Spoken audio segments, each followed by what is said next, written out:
This is LXBN TV, and I'm Colin O'Keefe. The Federal Trade Commission has recently pushed strongly for do not track measures, allowing users to protect how much of their online behavior is tracked by advertisers and other companies. My guest today believes this could have an impact on online media. That guest is Gerald Ferguson, the national co-leader of Baker Hostetler's privacy, security, and social media team, and author on their blog, The Data Privacy Monitor.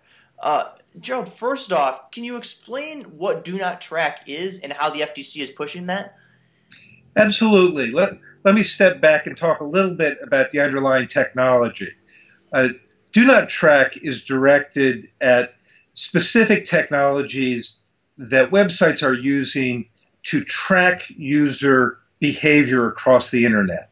When you visit a website, you may have a piece of code implanted in your browser. They go by different names depending on how they function. Some are called web beacons, some are called persistent cookies. But the effect of this technology is that when you leave this website, the owner or operator of the website can still track what your activity is around the internet and continue to feed you advertising based on what your activity has been and what they perceive your interest to be. Yeah. Do Not Track is modeled after a very popular program that the FTC introduced several years ago called the Do Not Call Registry. And the idea was that as a consumer, if you were fed up with getting telemarketing calls early Saturday morning or while you were having dinner with your family, you could get on this Do Not Call Registry, which has been pretty effective in limiting the amount of unsolicited calls that consumers get.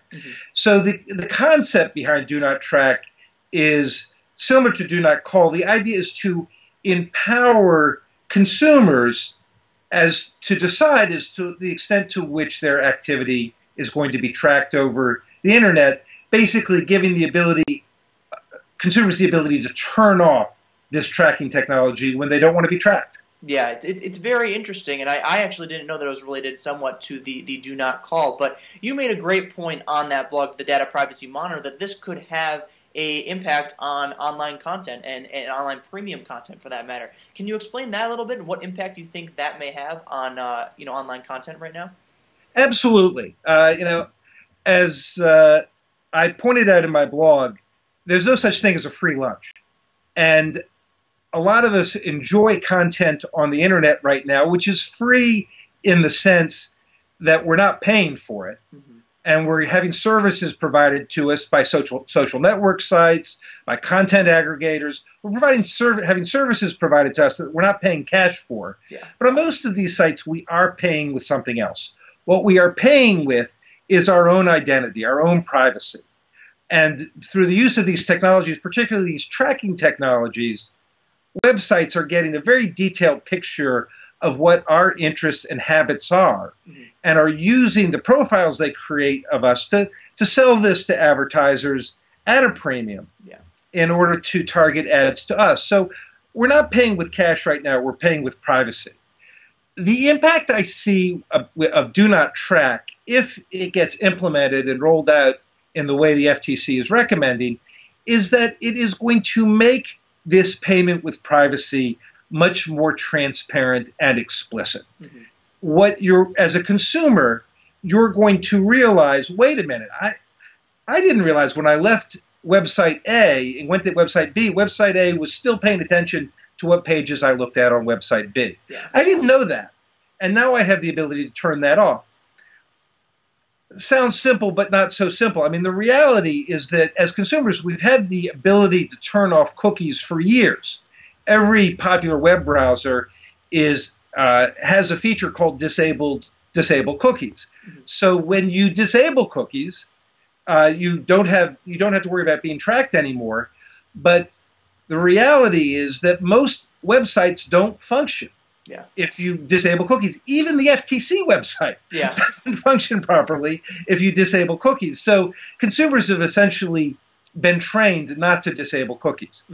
What is going to be interesting to me to see is if Do Not Track is completely rolled out as anticipated by the FTC. I see two scenarios. And the reality is there may be some combination between the two. One scenario is that consumers click on Do Not Track. They find out that they can't access the websites they want to access. They end up turning it back on. Mm-hmm. And then life goes on, and Do Not Track is just another message that flashes in front of us on the internet that we ignore. Yeah. But it is also possible that by making this choice, making this tracking much more transparent. I mean, it's disclosed now. It's disclosed in privacy policies, but you got to click on the link at the bottom of the page. You have to read through many paragraphs of legal disclosures. You know, another scenario I see is that by making this tracking much more transparent, it may create a market for websites that don't track. Yeah. And that people may decide, you know what, I'd rather protect some of my privacy a little bit more, so I'm not going to use this content aggregator here that's tracking me. I'm going to go to content aggregator B, which I had to pay a monthly fee for, but I'm not giving up my privacy. And that's the commercial opportunity I see for website operators who are savvy to the implications of this new rule as it's rolled out. Mm-hmm. It's going to be interesting to watch because all these writers are paid for through advertising, and if the advertising isn't as targeted as it is now, which may be a result of Do Not Track, then obviously that advertising isn't worth as much, and then you need more ads, or you can't pay the writers that you have, so they have to move to a different model. So that'll be very interesting to watch. And lastly, what other industries do you see being majorly impacted by Do Not Track? You know, obviously we have social networking and that type of thing, but what do you personally see as being majorly impacted by Do Not Track?